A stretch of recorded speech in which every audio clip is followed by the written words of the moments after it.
ಕೇಂದ್ರ ಸಚಿವ ಮಾನ್ಯ ಎಚ್ ಡಿ ಕುಮಾರಸ್ವಾಮಿ ಅವರು ನಿನ್ನೆ ಒಂದು ಬಾಂಬ್ ಸಿಡಿಸಿದ್ರು. ಇವತ್ತು 11 ಗಂಟೆಗೆ ನಾನು ಎಲ್ಲರ ಬಂಡವಾಳವನ್ನ ತೆರೆದಿಡ್ತೀನಿ ಅಂತ ಈಗ ಸುದ್ದಿಗೋಷ್ಠಿಯನ್ನ ಮಾಡ್ತಿದ್ದಾರೆ.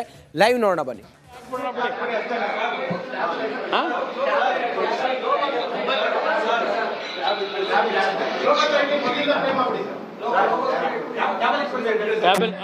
ಅಲ್ಲ ನಿಮಗೆ ಹಾಕ್ಬಿಡೋಣ ಬಿಡಿ.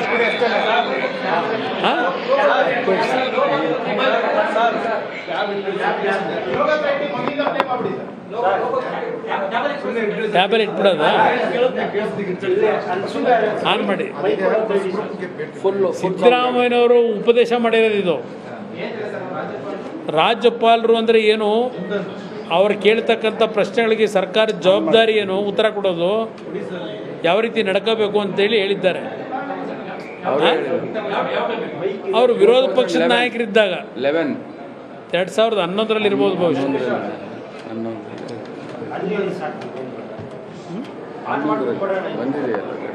ಶೂರ್ ಇದು ವಾಲ್ಯೂಮ್ ಜಾಸ್ತಿ ಇಲ್ಲಿ ಬರುತ್ತೆ.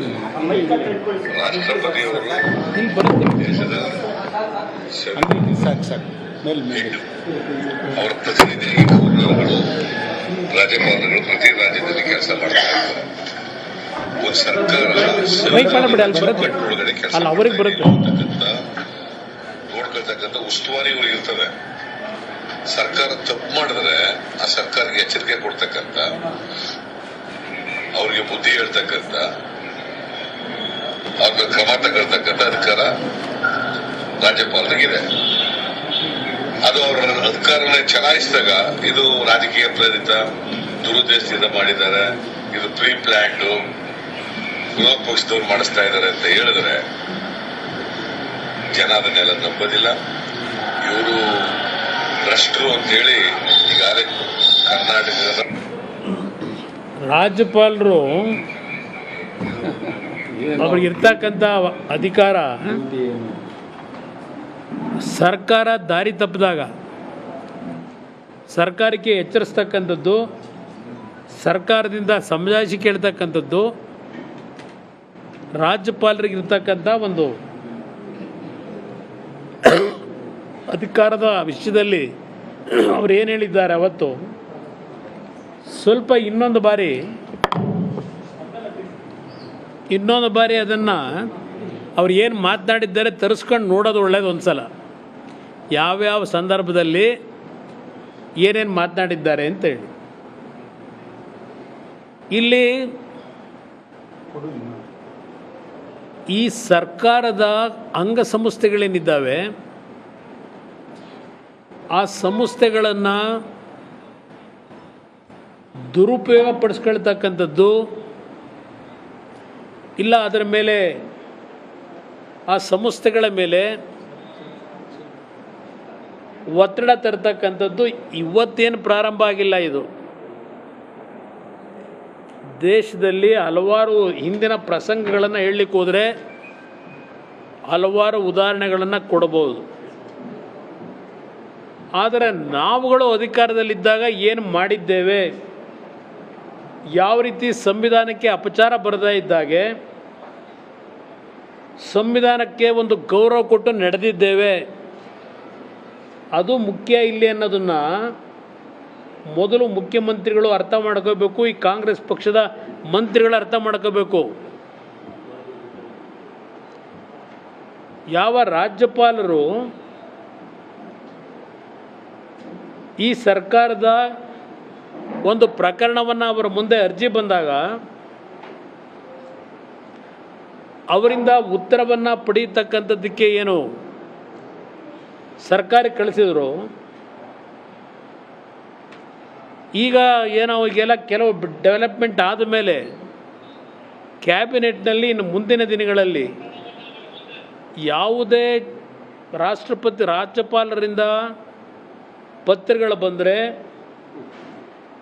ಚೀಫ್ ಸೆಕ್ರೆಟರಿ ಆದಿಯಾಗಿ ಯಾರೂ ಉತ್ತರವನ್ನು ಕೊಡಬಾರದು, ಪ್ರತಿಕ್ರಿಯೆ ಕೊಡಬಾರದು ಅವರಿಗೆ. ಅದನ್ನು ನಮ್ಮ ಕ್ಯಾಬಿನೆಟ್ ಮುಂದೆ ತರಬೇಕು. ಹೀಗೆ ಹಲವಾರು ರೀತಿಯ ಒಂದು ತೀರ್ಮಾನಗಳನ್ನು ಹೊಸದಾಗಿ ಆಡಳಿತದಲ್ಲಿ ಇವತ್ತು ಜಾರಿಗೆ ತರ್ತಕ್ಕಂಥ ಕೆಲಸವನ್ನು ಮುಖ್ಯಮಂತ್ರಿಗಳೇನು ಮಾಡ್ಕೊಂಡಿದ್ದಾರೆ, ಅವರ ಸಚಿವ ಸಂಪುಟದ ಸದಸ್ಯರು. ಬಹುಶಃ ಅದಕ್ಕೆ ಕಾರಣ ಈ ಕಳೆದ 14 ತಿಂಗಳಲ್ಲಿ 15-16 ತಿಂಗಳು ಈ ಸರ್ಕಾರ ನಡೆದಿರ್ತಕ್ಕಂಥ ಹಲವಾರು ಅಕ್ರಮಗಳು, ಅಧಿಕಾರ ದುರುಪಯೋಗ, ಇದೆಲ್ಲವೂ ಹೊರಗೆ ಬರಬಾರ್ದು ಅಂತಕ್ಕಂಥ ಹಿನ್ನೆಲೆಯಲ್ಲಿ ಕ್ಯಾಬಿನೆಟ್ಗಳಲ್ಲಿ ಇವತ್ತೇನು ತರಾತುರಿಯ ನಿರ್ಧಾರಗಳನ್ನು ಮಾಡ್ತಾ ಹೊರಟಿದ್ದಾರೆ. ಅವರು ಹೇಳಿದ್ದಾರೆ, ನನಗೆ ರಾಜಕೀಯ ಜೀವನದಲ್ಲಿ ರಾಜಕೀಯದ ಒಂದು